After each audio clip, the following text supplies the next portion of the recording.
করেছিল। সূর্য সিদ্ধান্ত নামে একজন অ্যাস্ট্রোলজি বই উনি লিখেছিল, সূর্য সিদ্ধান্ত, ওই জন্য অ্যাকচুয়ালি তার নাম হয়েছিল সিদ্ধান্ত সরস্বতী।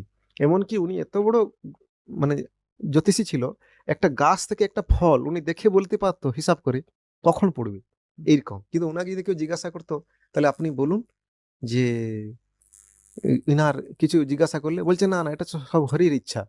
বা মনে করো কোনো ভক্ত উনি সন্ন্যাস নিতে পারবে কি না, কি ইয়ে হয়ে যাবে, সব ডিটেলস বলতো না এটা হরির ইচ্ছা। ও, এইভাবে ছিল ভক্তি সিদ্ধান্ত ঠাকুর প্রভুপাদ।